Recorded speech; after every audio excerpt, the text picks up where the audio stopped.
All right, well, it's 2 p.m. Eastern Standard Time. um, and so, good afternoon, everyone. Welcome to the latest IRIS Early Career webinar. This is your host, Danielle Sumi, speaking from the Incorporated Research Institutions for Seismology headquarters in Washington, D.C. IRIS is a consortium of universities and an NSF-funded science facility operating programs that enable Earth scientists to perform advanced research in geophysics, particularly in seismology. Today's webinar is part of a series highlighting professional development topics to lower the energy and knowledge barriers associated with careers in science. Those interested in additional resources aimed at early career investigators can check out our webpage at iris.edu/hq/ECI, which you should be able to see on your screen. In addition, webinars are recorded and archived on the IRIS YouTube channel, so you can just simply Google IRIS YouTube and you should be able to find us. Just to lay some ground rules, only the presenter, Heather Houlton, and I will speak. If you have a comment or question as the webinar unfolds, please clearly and concisely type it into the box on the webinar control. And at the end of the webinar, I will read those questions out loud to Heather. At the end, I will read your name and question again to Heather. If similar questions have been asked, I may combine them or simply skip them. If the webinar crashes, which has actually happened once, I will simply reboot it, and so just click the link you received in an email when registering. At the end of this webinar, I will send out a short 5-minute survey via email. It only has about 7 questions. Your opinions and insight will help us to inform future webinars. One of the questions we'll ask if you are watching this remotely in big groups. So if it's just more than you out there, please let me know so we can have an accurate account of who was able to attend. Again, before I begin, I just wanted to remind everyone of the IRIS Early Career Investigator, or ECI, resources that IRIS offers. Many of our resources you can see are hosted online at iris.edu/hq/ECI. And a description of all the resources we offer was recently published in EOS, which is an AGI publication, which I now have up. You can find that under Education in EOS, and it's titled Helping Early Career Researchers Succeed. The article will also be in the print edition of EOS on October 1st, so please watch out for that. And if you have any questions or comments, please don't hesitate to contact the co-authors, of which I am one of them. In addition, please stay tuned via email through IRIS bulk mail to hear more about events that we'll be holding at the Geological Society of America meeting in early November, as well as the American Geophysics Union, which AGU, at the fall meeting this year in December. So please stay tuned for that. Today's presenter is Heather Houlton, who is an education and outreach specialist for workforce development at the American Geosciences Institute, or AGI. AGI is a nonprofit federation of 50 geoscience professional societies. AGI's workforce program tracks the supply and demand of geoscientists and is dedicated to supporting geoscience departments by providing pertinent information regarding the geoscience job market and practical career resources for undergraduate and graduate students to make a well-informed decisions about studying the geosciences and what careers best suit their skills and interests. As the education outreach specialist for workforce development, Heather is uniquely qualified to discuss geoscience careers, and especially those outside of academia.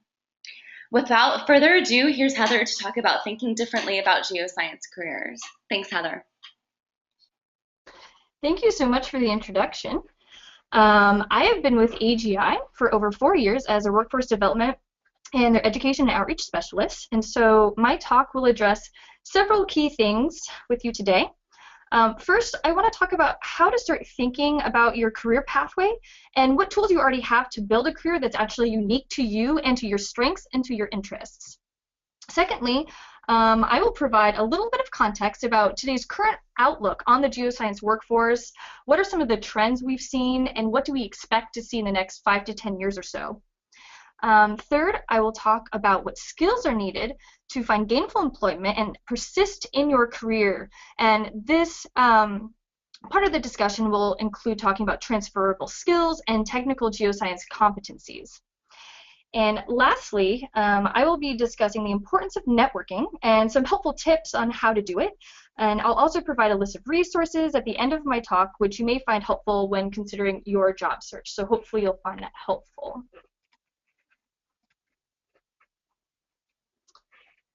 So Danielle gave a wonderful explanation of who AGI is, and I'll just go over that briefly again. We are a federation of over 50 geoscientific professional societies, and so you've probably heard of a lot of them. They would include GSA, AGU, AAPG, SEG, and AIPG, for example. There are a lot of others.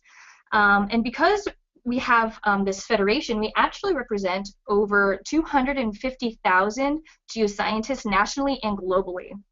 And so that really positions us as an organization to serve the community as a whole and provide many different types of resources to everyone out there. And we have 5 different focus areas in the that we can support the geoscience community in different ways. I'm just going to give 3 examples. Our policy department, they inform policymakers on the Hill about important scientific issues going on in our community, and then they'll inform our membership societies about the relevant legislation on the Hill. And so they really serve to bridge and facilitate the discussion between those 2 parties. And actually, for the past 2 elections, our policy folks, in collaboration with our societies, they have developed what is called the Critical Needs document, and it's given to both of the presidential candidates prior to the elections. And the document outlines some of the most important geoscience-related issues that would be pertinent during their time in office. And so those are some of the resources and things that our policy group does.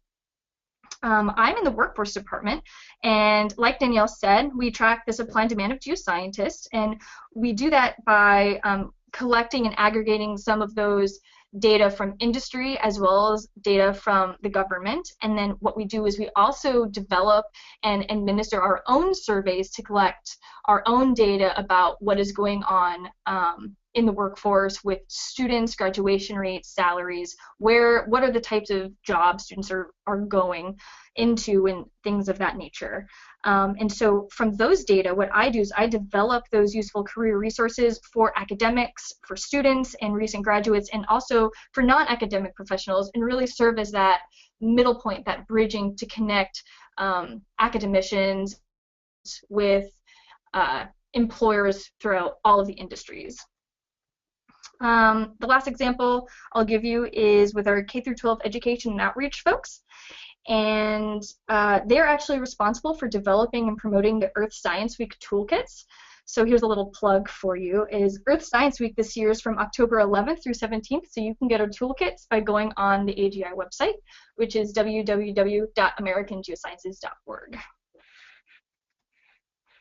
So I'm going to tell you a little bit about my own career pathway, and hopefully that'll set the stage a little bit to start thinking about your own career pathway and where you would like to go. So I actually got my undergraduate degree from the University of Colorado in Boulder, and my major was astronomy and astrophysics, and I received a minor in mathematics. But during my junior and senior year in my undergraduate program, I realized that I didn't really want to go into pure research in astronomy and basically sit alone in the observatory counting photons. I am very much a people person, and so I found that type of work to be a little bit isolating, and so I wanted to find something that would really integrate my other interests and my other strengths and my skills. And so I started taking more geoscience courses, earth science courses, and in those courses they were actually doing geoscience education research, and in one of their studies they were investigating students' attitudes and their interest levels and learning outcomes within those intro courses. And so I volunteered to participate in that study, and from doing that, that experience really opened my eyes to a whole new kind of scientific research. It was basically education research or social science research. And I started a research assistantship as an undergrad, with the Science Education Initiative at CU Boulder. And through that research, I was able to do a GSA poster when it was held in Denver that year about the differences between male and female attitudes and their interest levels within these intro courses.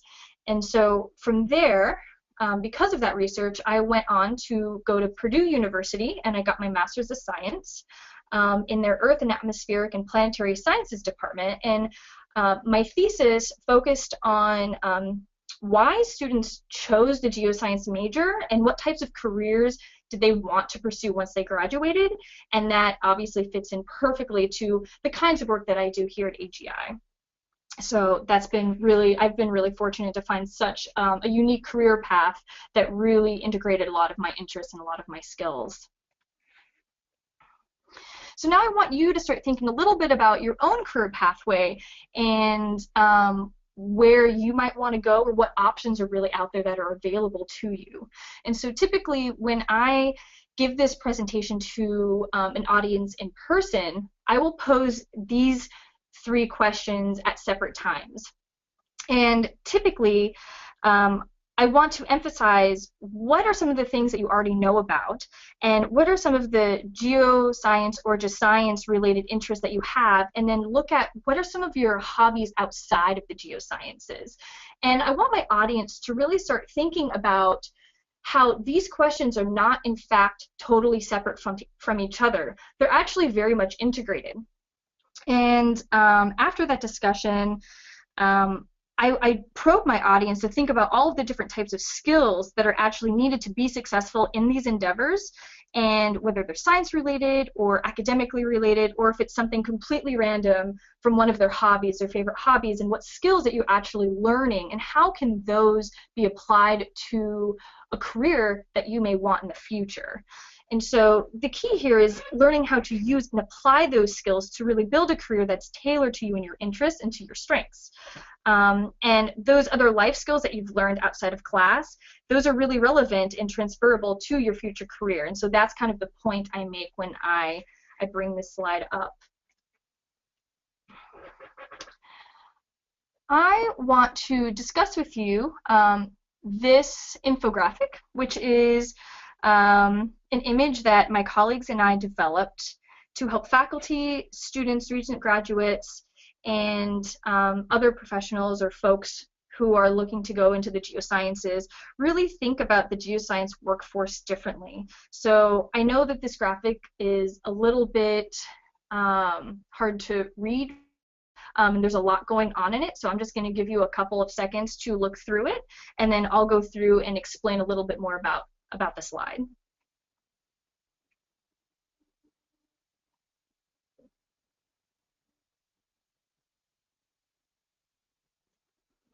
All right, I think that might be enough time, hopefully. So I want to describe to you exactly what you're seeing. If you focus your attention to the inner circles, those central circles, they represent the different sectors of the geoscience workforce. And so geoscientists are employed within all sectors of the geosciences. And so they can work at a nonprofit, like I do, or at IRIS, for example. Obviously, one can work within academia as educators, professors, and within that sector. Of course, you could work in the government, such as the USGS, at state geological surveys, NOAA, federal, state, local governments. One can work in industry within environmental consulting firms or oil and gas companies, exploration, mining companies, things of that nature. And then, of course, you have pure research type positions within the research sector there. And so if you go from these central circles, and radiating out from them are these gray wedges. And these gray wedges represent the fields of discipline. And so in other words, these are the other types of interests that you have that can be integrated with your geoscience knowledge and with your geoscience interests. And so these span into other disciplines, such as business, law, policy, education, or art. You know, these are just examples. And then if you actually look inside of those gray wedges, these are examples of occupational titles. So these are actual occupations that geoscientists hold. So everything you see in here, these are positions that geoscientists have. And so I want to emphasize actually that we couldn't incorporate everything. So this image is not meant to be fully inclusive of every single job title that there is out there, because that would be very overwhelming. We couldn't really do that because things change so often. But it really just serves as an example on how to think about the geoscience job market differently, and how to maybe approach building a career that's unique to you by integrating transferable skills and by integrating your other interests. So I'm actually going to go through some examples right now, just so you have a little bit more of an idea of what some of these things could be. So if you draw your attention to the wedge that says medicine, as a geoscientist, if you go into the medical field, you could integrate the geosciences into your medical training and be a medical practitioner who deals with the relationship between geological factors and health problems in humans, in animals, and plants, for example.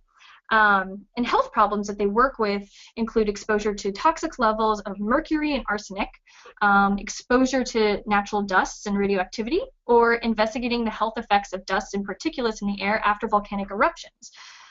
So if you are interested in the medical field or knowing a little bit more about medical geology, AGI has a membership society that deals specifically with that, and they're called the International Medical Geology Association. And you can look up more information on them at www.medicalgeology.org. And I will have a slide at the end of this presentation with a whole bunch of other resources, so that one will be included. As another example, if you want to draw your attention to the business wedge over there on the left-hand side, if you look in there, hopefully you'll be able to see it, there is an example in there that says financial advisor. And so as a geoscientist, if you have interest in the financial sector, you could work on Wall Street, for example, because we need geoscientists who can evaluate the technical veracity of investments that relate to the geoscience commodities, such as gold, for example. But we also need people who can communicate with the finance community so that they can properly assess the risk and the return on an investment. And so that is one, I guess, non-traditional type of career path that you can pursue if you have interest or experience in finance. Looking at the policy wedge now at the top, you can be a science or a policy advisor and work with senators or congresspeople to promote evidence-based decision-making. Or another example is you could be a legislative assistant and go to hearings and briefings about science issues and look at what are important to the congressional offices. So really it's all about communicating science and policy for the greatest societal benefit. And so if you want to learn more about what types of things we do as geoscience policy, you can look at the AGI website, and if you look at under programs, you can see our policy and critical issues folks, and they'll have a lot more information for you there. I have two more examples for you. Under the law wedge, you can be a forensic scientist and someone who is a geoscientist working in forensics. One example is they can do soil sample analysis and work with detectives and officers to provide data regarding criminal offenses. So you can sample the soil of someone's shoes really to determine its origin and where he or she has been to help solve a case. Another example in the law section here is you could work in national defense. And interestingly, there was an article in GeoTimes, which is AGI's magazine, which is now called Earth magazine. And this article told the story of a field geologist who could identify an outcrop, which ended up providing really important information regarding the location of Osama bin Laden after the September 11th attacks. And so that's a really interesting article to read about, and I'll provide that information if you're interested in reading up on that at the end of this presentation. My last example for you is in the art wedge, and I wanted to discuss a little bit about being a science illustrator. And so one of my good colleagues here at AGI, her name is Kathleen Kampner, she is AGI's science illustrator for Earth magazine. And so what she does is she creates scientifically accurate illustrations by using her earth science background and by working directly with researchers to help them visually communicate their findings to non-specialists. She does a lot of other things as well with her art expertise and her art skills. Her other work includes making earth science inspired pieces of jewelry. She creates jewelry, which is actually really cool. And she writes children's books, actually. And they bring a storytelling, kind of character-driven approach to nonfiction so that children can relate to scientists as people, which I think is really important. So those are just a few examples of the different types of, I guess, more non-traditional career paths that are available to those who have geoscience degrees. And there really are so many opportunities out there to geoscientists.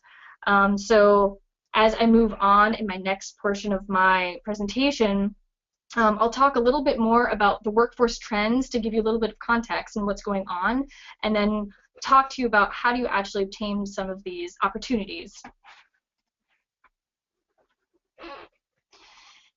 So this is the second topic, is looking at the workforce trends. And so this slide shows the number of geoscience degrees granted within the United States up to 2014, so up to last year. And this is an important slide or an important graph to read because knowing how many geoscience degree holders we are producing is actually a good metric to estimate the health of our discipline. So in simple terms, this is basically the supply of geoscientists. This is what we're producing. So in the past 5 years, we have seen that degree conferment actually increases for bachelor students, and it yields over about 4,000 degrees. And if you notice that dip in that green line at the top, that dip in 2014 may be a reporting artifact due to the fact that many of our undergraduate students are finishing with a December or with summer graduation dates, and so those data aren't actually going to be recorded until the next year, our 2015 data. So that's kind of where that dip's coming from. If you look at the yellow line, those are the master's degrees, and you can see that they continue an upward trend, and that might be due to the fact that we had strong market conditions at the time, but it also may be due to the fact that a lot of students who are pursuing their doctorate degrees are actually stopping at the master's level and exiting at the master's, and so that would, overall increase the number of master's degrees conferred. So hopefully we'll start to see some more emerging trends in the next year or two about what the current market conditions are like and what's going on, since we've been seeing a lot of challenges, I think, with the oil and gas industry and with the mining industry. So that last slide was all about what we've seen in the past. And so what I want to do now is look at what's going on today and what we think is going to happen within the next 5 or 10 years or so. And so as of right now, there are nearly 300,000 geoscience jobs that exist in today's market. And so those jobs would include my job, would include any of your professors' jobs, etc.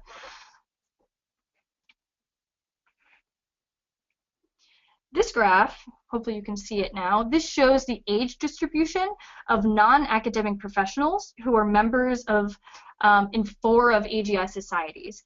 And so you can see that there is actually quite a large cohort of professionals who are part of the baby boomer generation and who will basically be reaching retirement age very soon if they haven't done so already. And then as another example, the second graph serves to show the age distribution of the U.S. federal government and the geoscientists within the federal government. And so you can see that we're seeing very similar trends, that a lot of these folks are within their mid to late 50s and early 60s. And so this is, again, representing a large cohort that is about to retire. And so if you look at the number of folks who are reaching retirement age or at retirement age, that roughly equates to 143,000 geoscientists who are expected to retire sometime by 2022. And on top of those retirements, the Bureau of Labor Statistics, BLS, they estimate that an additional 43,000 new jobs are going to be created by the same year. And so those are jobs that don't even exist right now. Like, they're brand new, and they will be created in the next 5 to 10 years. And so if we think back to our supply of geoscientists from that degrees granted graph, we expect to have approximately 16,000 new master's or PhD graduates by this time. And what's interesting is, you've probably heard this in the past, but in the geoscience discipline, we consider the master's degree to be the professional degree.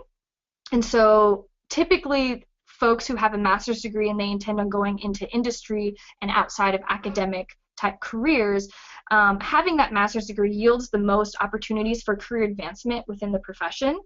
However, if we start to adopt the Canadian model and more regularly employ students who are coming out with their bachelor's degrees, that will actually boost our numbers by an additional 35,000 people, and that will give us a total of 51,000 new graduates within this time frame.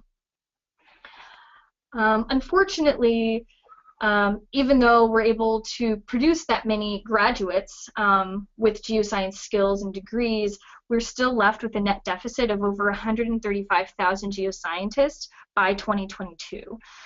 And so one of the things that we've been noticing through our discussions with academics and with our discussions with professionals, one of the big challenges we face as a community at large is that many of our geoscience degree programs are actually at capacity. Our departments don't have the space or the resources to actually take on more majors. And so this has become increasingly an important challenge, and we need more well-trained geoscientists, but we unfortunately just don't have the space or the resources to accommodate them. Now, moving on, I wanted to show you this graph because when we have such a high demand for geoscientists, often that is coupled with very competitive salaries. And that probably doesn't come as a surprise to most of you. So this graph shows the median annual salaries of mid to late career geoscientists, and it shows that those salaries often outweigh those of the broad occupational categories. And so if you look at this graph, each color represents a different occupational category. So if you look at the blue color is all of the management occupations, and that light blue bar is the broad occupational category, and then the dark blue bars are the geoscience related categories. So if you look at yellow, yellow is all about architecture and engineering. Green is the science and social science, so STEM effectively, and orange is education, training, and library sciences. So you can see more often than not, actually, that the geoscience-related positions have higher salaries than the general occupation itself. And if you look straight across this graph at that horizontal black line, that is the median annual salary of all U.S. occupations in 2013. And so we can clearly see that the geoscience careers often have higher salaries than many of the other general occupations. So now that we have thought a little bit about the different types of careers that geoscientists can have, and you have a little bit more context regarding the geoscience job market and the demand for geoscientists, I want to talk to you about how to actually get one of these positions. And really, it comes down to skills, circling kind of back to that infographic and thinking about transferable skills.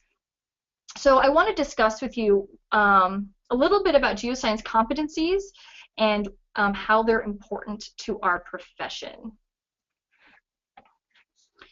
So geoscience competencies recently have become quite a hot topic in our community, but what does this mean, and really why are they important?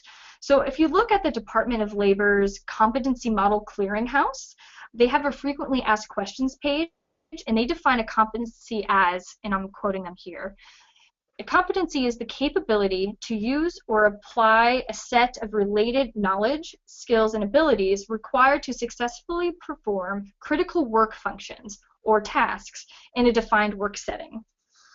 And if we take an example from the geospatial community and the GIS folks, they developed their own competency model, and it's basically a graphical representation that depicts the different types of competencies that is required for employment within their geospatial industry. So unfortunately, right now, the geoscience community, we don't have a model similar to this within our discipline.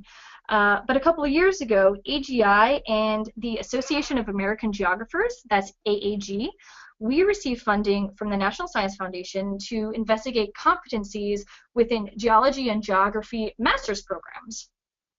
And so I'm going to talk to you a little bit about our findings. And so remember how I said that the master's degree is traditionally considered the professional degree for employment? So what we wanted to do was understand how master's programs prepare students to be workforce ready. And so what we did is we specifically sampled those programs which do not award doctoral degrees, and those programs which also do not intend on preparing students to enter into academia. So we were really only looking at the master's level. And what we did is we investigated the different sets of competencies, those which were non-technical, which are commonly referred to as soft skills. And we also looked at the technical competencies in both geology and in geography. So what I'm going to do is go through some of these non-technical skills, as well as the more important and less important technical skills, which is what we found through this research. I'll give you a second to look at this graph and really see a little bit what's going on. So according to our study, some of the non-technical skills that non-academic professionals indicated as important or very important included information management, and which is here as the first topic, time management, adaptability, and self-awareness. And so if you notice the blue bars to the left of each of those red bars, they indicate how much preparation students have received in their master's degree programs regarding each of these skills. And so if you look at the graph, the bars that say faculty, those indicate the student preparation according to the faculty perspectives. So it's really faculty reporting on how prepared their students are in each of these skill sets. So I want you to notice how small the percentages of faculty and students are who report extensive preparation in these skills. And extensive preparation is like the lightest blue bar here. And I want you to look at that relative to the very important percentages that professionals indicate, which is in the dark red. So here we see that there seems to be a little bit of a disconnect between what skills the students are learning versus what is actually important in the workplace. For the less important non-technical skills, according to the non-academic professionals, we see two items that are still considered important to the workplace, which would be relationship building and the computer and technology skills, which isn't terribly surprising. However, we noticed the three other skills that are outlined with the purple boxes here. And you see intercultural skills, teaching, and publishing. And so these three items weren't particularly important within our sample population. Most of our professionals did not go into teaching careers or careers in academia in general, and so the teaching and publishing are those skills found well more within the academic environment. So it kind of might be a little bit due to our sampling population. This next slide, I want to move on to discussing the technical skills that geoscience employers seek in new hires. Looking at this first skill set, faculty and students report that students are relatively unprepared for conducting geoscience or geologic investigations regarding human health, safety, regulations, and quality assurance or quality control. And this is a skill that is actually particularly salient for geoscientists in the environmental consulting profession. And so they employ a large percentage of geoscientists. And yet the students seem relatively unprepared to do these tasks, like they're just not covered in a lot of the curriculum within these master's programs. If you look at the next skill, it's all about collecting historical information to plan geologic investigations, and we actually observe similar trends here as we did in the first skill. However, faculty and students indicated that students are more prepared to interpret and analyze the geodata, the maps, the sections, and the reports, which is great because having that skill is obviously really important to professionals outside of academia as well.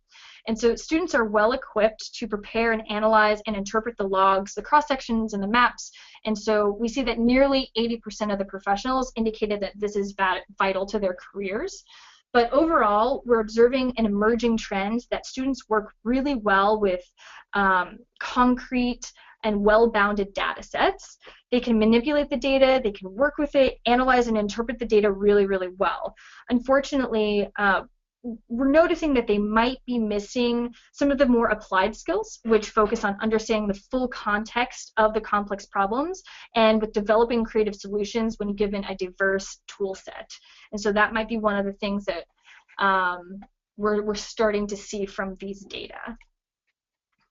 Looking at the less important technical skills, students are prepared to plan and conduct investigations that involve said strat, and yet according to our professional participants who are outside of academia, these skills aren't nearly as important to their careers compared to the amount of emphasis that there is taught within academia typically. Again, a lot of our non-academic professionals were not employed in the academic sector, and so I want to emphasize that. And so this trend also may be true for selecting and applying the appropriate stratigraphic and nomenclature and establishing correlations or identifying fossils for paleo investigations. And so these are often items frequently taught within our programs, and yet this is the first glimpse of how important these types of competencies are to non-academic professionals' careers. So again, I just want to emphasize that these are simply emerging trends to really start a community discussion about competencies on a larger scale. So I'd like to take this opportunity to segue a little bit into some explicit examples of what practicing geoscientists say about starting the job search and really what they find as important. This is Vicki McConnell. I don't know if any of you know her. She's amazing. She is now the Executive Director for the Geological Society of America, GSA. And when I originally did this project, she wanted to give some of her own advice to students who are starting their careers in the geosciences. And so she says in the highlighted white part, the one thing that everyone should take away from every job they've ever had is that you learn something in anything that you do. You should be developing some skill set that comes out of that, and you should build on that. So circling back to what I was talking about in that infographic, really it's all about transferable skills. Another example is a piece of advice that comes from Mike Lawless, and he is the VP of Draper Aden Associates, which is a mid-sized environmental and engineering consulting firm within the Virginia area. And so Mike says his advice is really all about networking, which is going to be our next topic for the webinar. And he says in the white text, a lot of opportunities don't get advertised. If your resume crosses a desk and someone's looking to fill a position, you can get a job without having to wait for something to be advertised. And that's the networking thing. Get your qualifications out to as many people as you can and talk to as many people as you can. We're going to talk about networking now, and how do you actually use your skills and your interests and those competencies that you've learned in your programs to actually find a job once you graduate. So what does networking really do?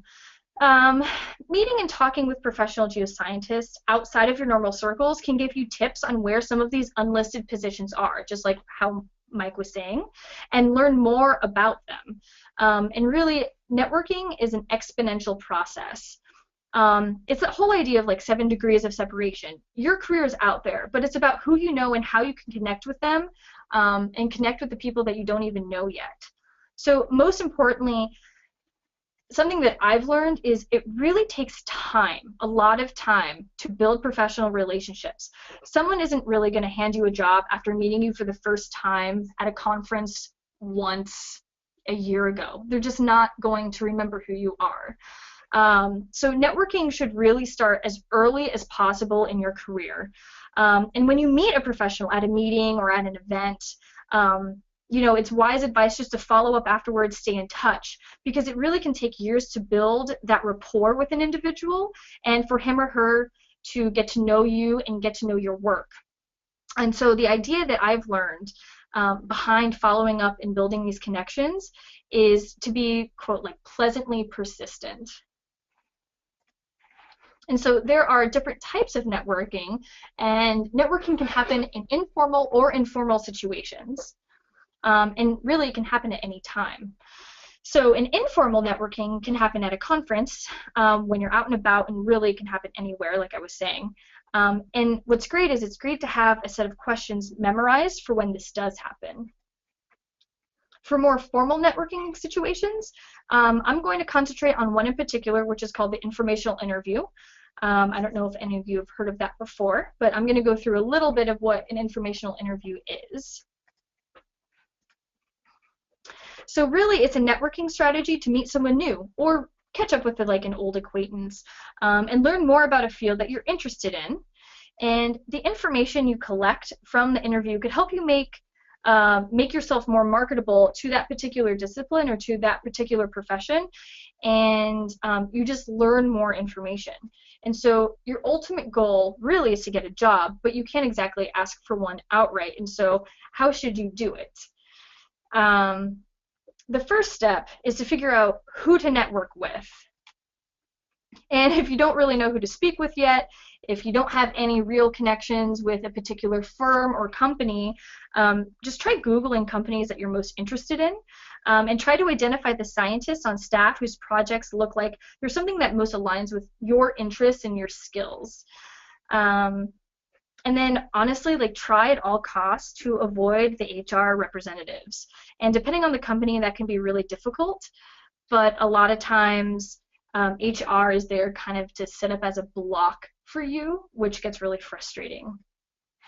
But if you are able to identify who this person is, like the resident scientist, go and try to contact this person. Send an email with your credentials, your resume, etc., and be as specific as possible about your intention and what your schedule is like, and just ask if he or she has 15 minutes for a chat on the phone or to meet up and get coffee or something like that.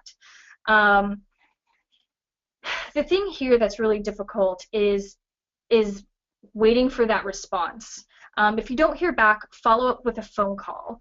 And I know that that sounds really intimidating, and it's really difficult to do because I've definitely been in that situation. But practice makes perfect, and actually they do end up making a difference. So honestly, it's a numbers game. So if this is something that you're not getting a response from the folks who you're hoping to get in touch with, just practice and repeat and try a different company. Again, it's a numbers game, so the more you do it, hopefully you'll have more success. So eventually, when you do have the opportunity to meet with folks, and you want to be able to have like a short description of you and your work, and so I want to talk about the benefits of having a prepared elevator speech. So basically, what an elevator speech is a 30-second abstract of who you are, it's what you do, and why you do it. And so it should take about the same amount of time to say out loud as it would to take to ride in an elevator with like your favorite company CEO, for example. And the key here is that you really want to keep what you say relevant and relate it back to the person that you're talking with, of course. So after you're finished, ask the person a question about their work or what they do or something that you'd like to know about their company. And so it's really great to have a prepared elevator speech like in your back pocket, just in case one of those informal networking opportunities come up unexpectedly. So to wrap up, I want to leave you with some of the resources that I hope that you'll find helpful. To have access to the variety of resources regarding networking and advice from professionals, the infographic that I showed you, among a lot of other things, you can visit AGI's workforce website, which is listed right here. If you're interested in improving some of your geoscience competencies, we have something called the Geoscience Online Learning Initiative. And this is a joint effort between AGI and AIPG, and they have courses on there that you can take online to help improve some of your competencies. For the women out there who are pursuing their graduate degrees right now, or intend on entering a graduate program, we have what is called the Harriet Evelyn Wallace Scholarship. And it is open to all women pursuing graduate degrees in the geosciences. And so that application opportunity will be open starting in early October. And it's a really competitive and amazing scholarship. If you are awarded the scholarship, it's $5,000 for the first year, and you have the opportunity to renew your scholarship if you provide the necessary materials, and it's basically a recompete. And if you win the recompete, you can get an additional $5,000. So it's really an amazing opportunity and an amazing resource for women in the geosciences.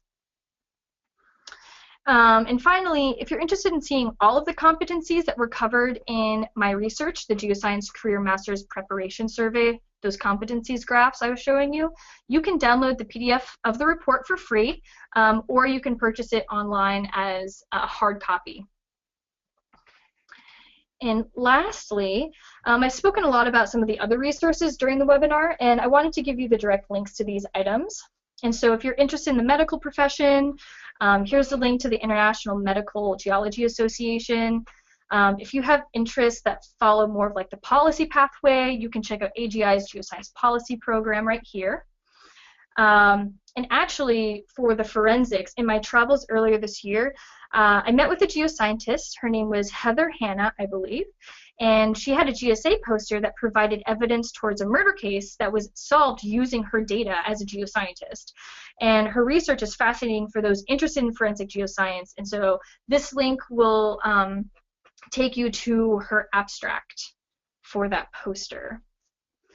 And then looking at the GeoTimes article that describes the story of the geologist whose research area was in Afghanistan, and he was the one who was part of the team to help find Osama bin Laden. That's where you can find that article. And then if you are interested in more art and geoscience, art, science, illustration, things of that nature, this is Kathleen Kantner. You can subscribe to Earth Magazine. We have print and online editions, so you can go to earthmagazine.org here. Or if you're interested in learning a little bit more about her work and her pieces of jewelry and her books, you can go to her direct website, which is right there, kkantner.com.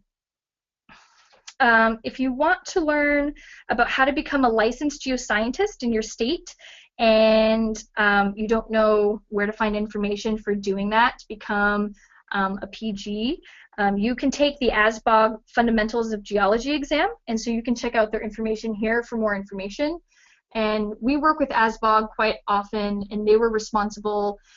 They actually let us use some of their information to come up with the competencies for that research that I was talking to you about. And lastly, if you really want to learn more about competencies, there is an amazing website from the Department of Labor, and it's called Career One Stop. And you can look at careeronestop.org and look at that competency model, and you can check out the geospatial competency model that I cited earlier. So other than that, I think I'm ready to take questions and discussions. So yeah. Great, thank you so much, Heather. We have quite a few questions already.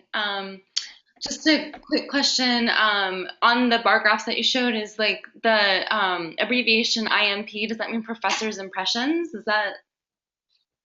Oh, yeah, sorry. That's the professional's importance. Oh, so it's how important each of those competencies were.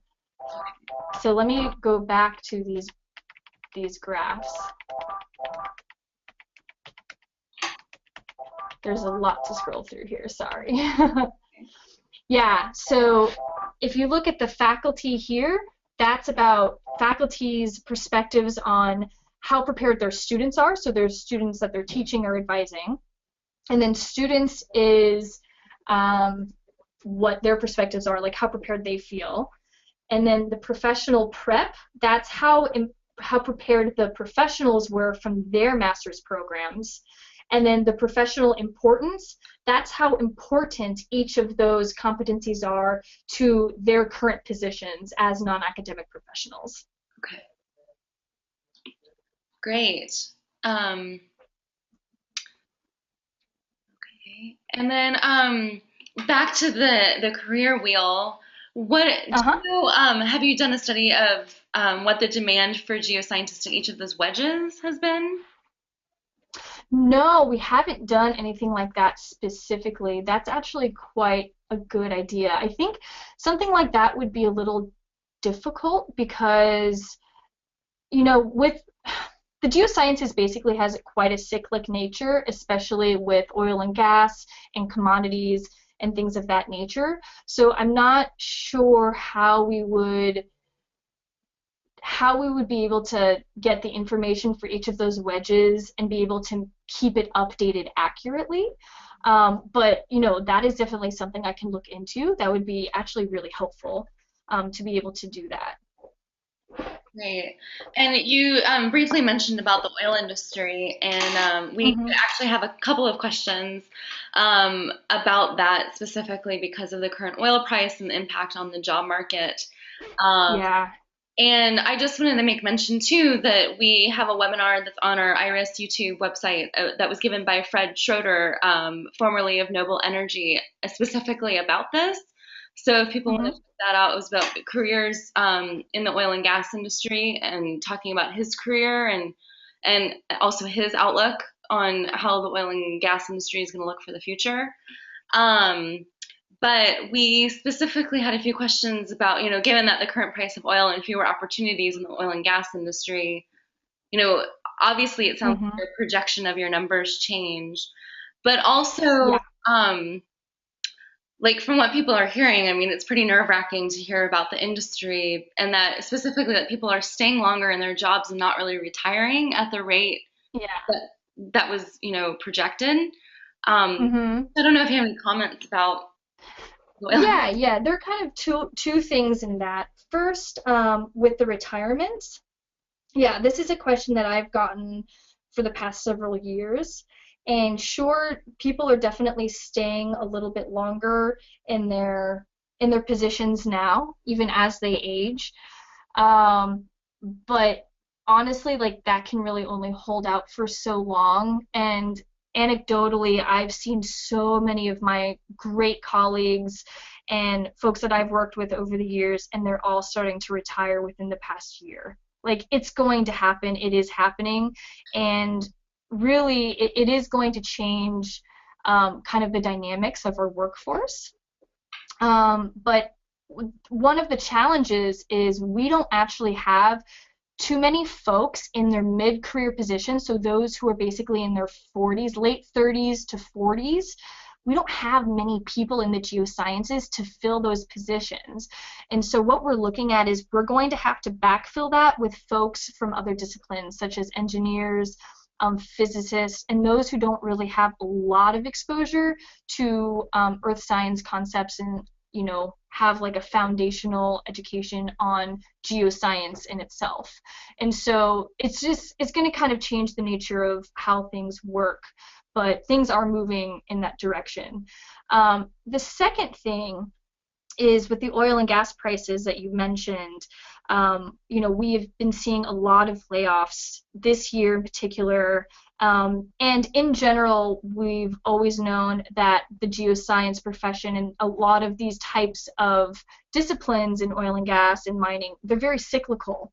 And so we often do see trends of huge hiring times and then bust times where there are a lot of layoffs. And so one of the things that I try to tell people to kind of give them hope is if you're in a situation like that, you need to figure out how else are you marketable to your company. If you are someone who has a very specific skill set that can only be applied in one or two ways, then it's more likely that you're going to find trouble because they won't be able to um, keep you if they have to do like mass layoffs. But if you have a really diverse skill set and you have managing experience or if you have programming experience, anything like that, financial experience or things of economics and business, things of that nature, as long as you're not like a one-stop shop for like one specific skill set, hopefully you'll have a little bit more I guess, endurance to hang on in and not get laid off. If that does that make sense? It does to It's me. all about kind of diversifying. Yeah, it's all about diversifying your skill set and making yourself marketable in a lot of different ways. So that way you have resilience. That's basically what I'm getting at. Great. I have a question about CV versus resume. Which, Okay. which do you think is better, or is it situational? If it's that we should just always be producing a resume, when would that, Mm-hmm. when would that be the case that we should use a CV versus a resume? Yeah, that's a great question. I think it's definitely situational. If you are looking into more academic type positions, staying in the academy, I think typically a CV would be well received. Um, but if you're really looking into more industry-related professions outside of academia, they really do want to see a resume. And, I've had experience with that. I've talked with a lot of non-academic professionals who say a resume is the way to go. And with resume advice, it's totally appropriate to have a two-sided resume. So if you're trying to fit everything and cram everything on one page, that's totally unnecessary, and a lot of times it's hard to read and it gets really cluttered. So it's totally acceptable to have a two-page resume these days, especially if you have a lot of pertinent experience. And what you want to do is really outline your skills. What skills do you have that you can bring to the table that are transferable and that are really applicable to the job? So really focusing on kind of those action words and those skills and those competencies that you've acquired and kind of demonstrate in your resume, like, I don't know, like how they apply to the job posting. I think that that's most helpful. And also, when you're sending out your resume, it's totally okay to provide upfront your references. So that way the employers don't have to come back to you and ask for something else. If you give them all the information they need up front, it actually makes the hiring managers' jobs easier. So that's another little piece of advice that I've learned over the years. Great. We also had some specific questions about recommendations for job opportunities and geohazard analysis, as well as congressional staffers, like trying to work into geoscience and policy. Does Okay. AGI keep, like a list of resources that people could be looking for, or what have you found is the best way to get informed about different types of opportunities within the geosciences? Okay. Like within policy specifically? Yeah, so I had two different questions. One was for geohazard analysis, and one was for basically being a congressional staffer, being in geoscience policy. Okay. So they're both a little bit different, although I think they're actually quite related. Geoscience policy, there is a lot of information out there. You can go to AGI's website to our policy and our critical issues folks and contact them if you have specific questions.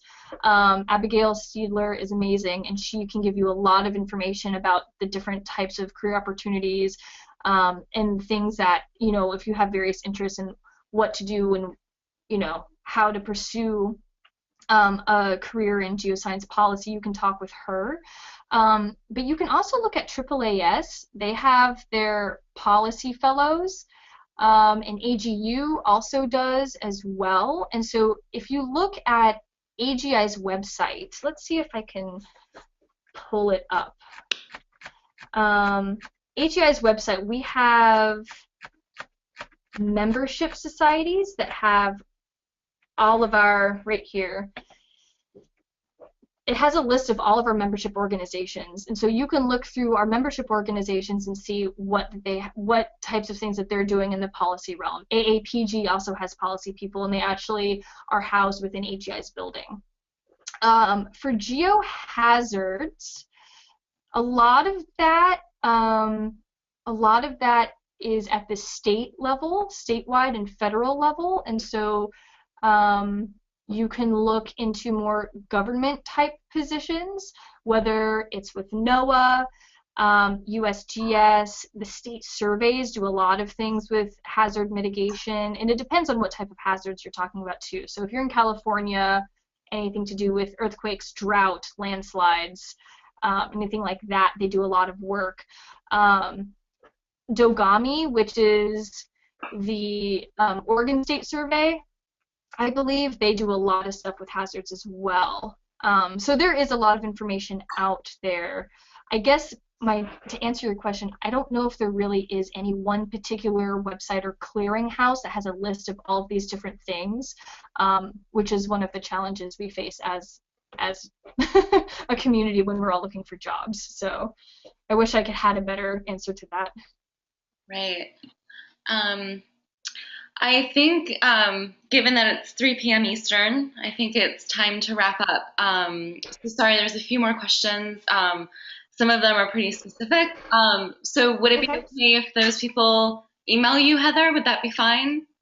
Oh, yeah, absolutely. I was actually going to suggest that. I know that we ran out of time.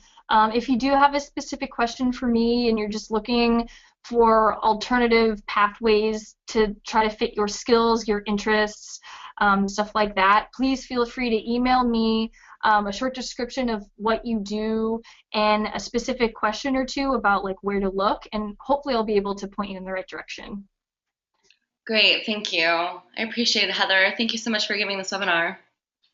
Yeah, of course, no problem. All right, so this concludes the webinar, and take care, everybody.